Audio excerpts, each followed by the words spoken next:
Finalist అయిపోయింది. రోహిణి ఆపలేకపోతున్నాం, మంచి ఊపులో ఉంది, ఊపేస్తా అంటుంది అందరం.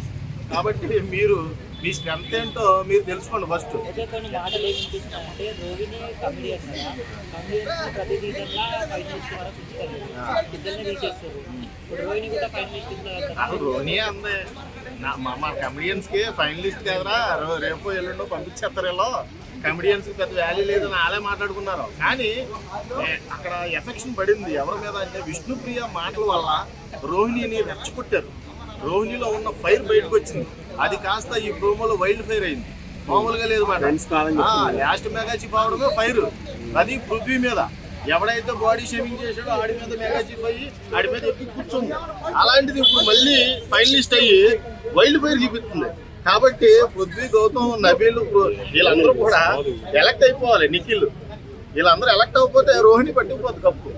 చెప్తాను కదా, కామెడీ అంతా వస్తుందో పట్టుకుపోద్ది కప్పు. మీరు అలా నవ్వుతో చూసుకోవాలి. మరి జాగ్రత్తగా ఉండాలి. ఎవరైనా మనం తప్పు చేసి చూపించాలనుకోవడం తప్పు. ఎవరి దగ్గర ఎంత మ్యాటర్ ఉందో ముందు తెలుసుకొని మాట్లాడాలి. One of the biggest strongest contestant ఇప్పుడు రోహిణి అయింది. నేను చెప్తున్నాను, ఈ ఒక్కరోజు రోహిణి ఆట చూసి ఈ మెగా చీఫ్ కానీ చెప్తున్నా, ఇప్పటి వరకు నాకు ఆవిడ మీద ఎటువంటి ఎక్స్పెక్టేషన్ లేవు.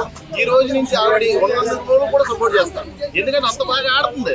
విష్ణుప్రియాని సపోర్ట్ చేస్తున్నారు చాలా మంది, నిబ్బీస్ వీళ్ళందరూ కూడా ఎందుకు సపోర్ట్ చేస్తున్నారు నాకు చెప్పండి.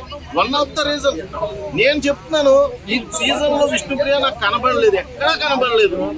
ఈ ఒక్క రోజు ఛాన్స్ ఇస్తున్నా, ఈ 1 వీక్ ఛాన్స్ ఇస్తున్నా. ఈ 1 వీక్ లో ఒక్కసారైనా నాకు ఫైర్ గా ఆడింది అనిపిస్తే నేనే బయట వచ్చిన పాలాభిషేకం చేస్తాను విష్ణుప్రియ. ఇప్పటి వరకు ఏ ఆట చూడలేదు నేను విష్ణుప్రియలో. ఆ తోక చుక్కలాగా ఆడి చుట్టూ తిరిగితే సరిపోయింది. ఈవిడ్ని మట్టుకు బయట పెద్ద మూన్ లైట్ లాగా ప్రజెంట్ చేస్తున్నారు.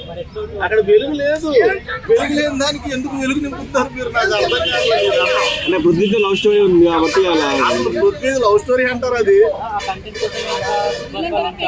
అసలు వాసు ఒక విషయం చెప్తున్నా, ఎవరైతే ఇప్పుడు ఏ వచ్చి బీ పై వాగుతుంది కానీ బిఎల్ ఎప్పుడు కూడా నేను ఏ పైన వాగుతాను అనట్లేదు.